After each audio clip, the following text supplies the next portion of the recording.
This bus was built in 1953. The bus was one of 300 purchased by Twin City Lines to replace the streetcars in 1954. There were other buses too that were here. You may remember smaller green ones if you're over 55. And Dave and I have been doing union labor history tours. We've been doing railroad tours. I think we were going to do a building signs tours. Look around the old buildings and see the old signs that were painted on 100 years ago.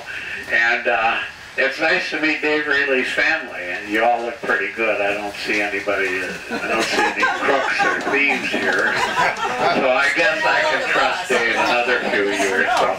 And we exchange railroad stories. I'm a rail fan, and he's a locomotive engineer, so he had a good career. And I drove these vehicles in service on city streets. And I've been retired for many years and miss it. I miss the noise and commotion of a city transit bus. So here I am doing what I can to keep them going. Thank you. Good for you. Can't be noises. Oh yeah. We're good at that.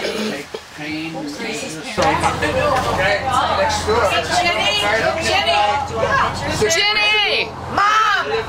I remember this as being just huge. You're right.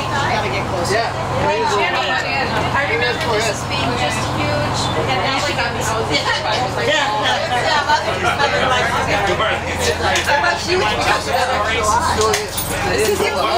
Marlene and I used to go out on that road. I remember. I toured it. Right when isn't that something? I toured it about 4 years ago. It's not elegant.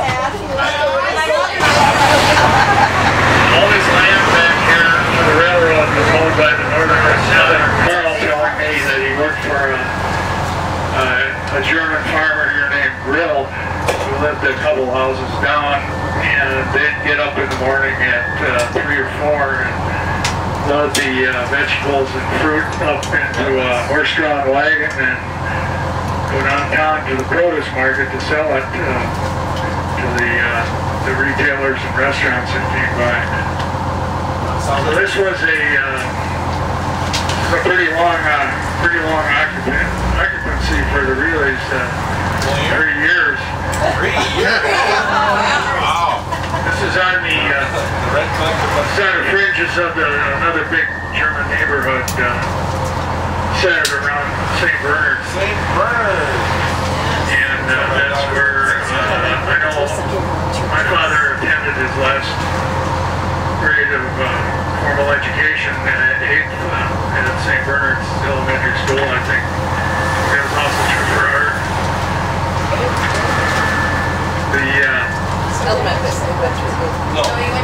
I'd like to see the inside of this. My father wrote a story about this, and he describes this deep cavern in the basement. I guess it sounds like it was an artesian well, but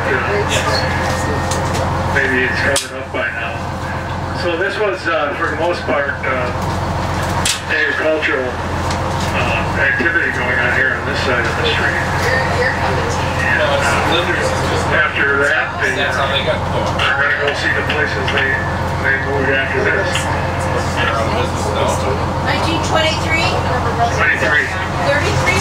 We're not going in 23. And they couldn't afford the coal to keep them all going, so it was cold. I remember my father describing the wash basins were frozen. And, The view from the other side is beautiful.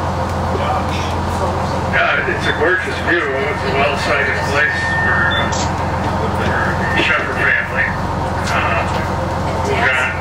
Somewhere else. Dad got a bike And they lived here for, who knows, a year, maybe, or less, and then they went somewhere else. They occupied the entire building. I don't think they did. I never heard a specific description of what they occupied in there, but I'm sure it wasn't the entire building. It was some rooms on one of the floors. And he flew it for hours, and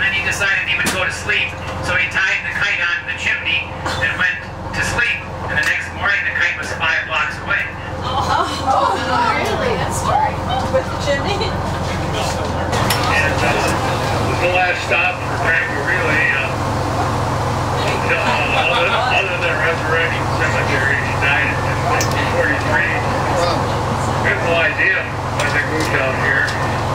So it's pretty much empty. That whole 3M corporate campus back there was a farm at that time.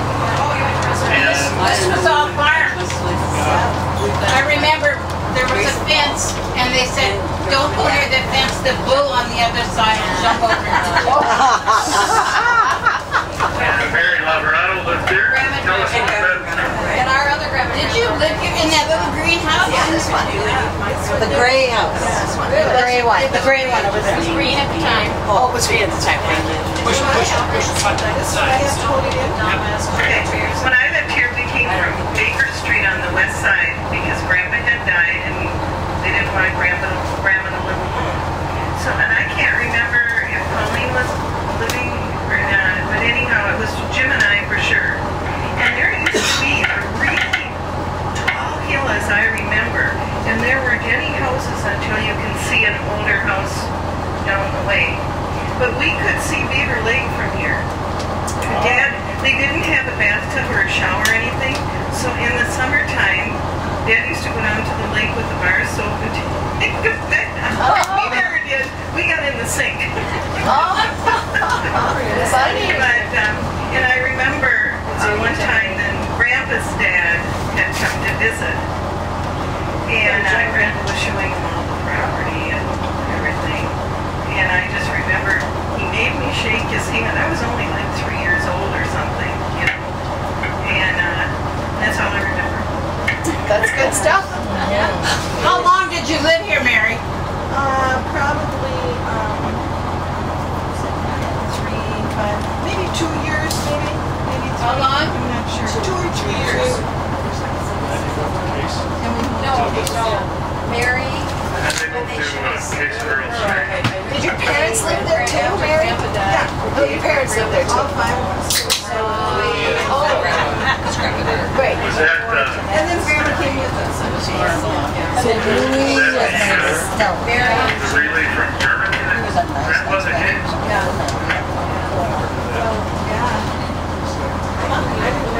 Paul, do you remember coming out here to visit?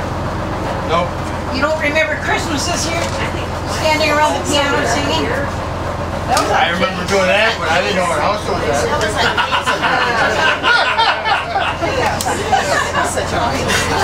No, that was here.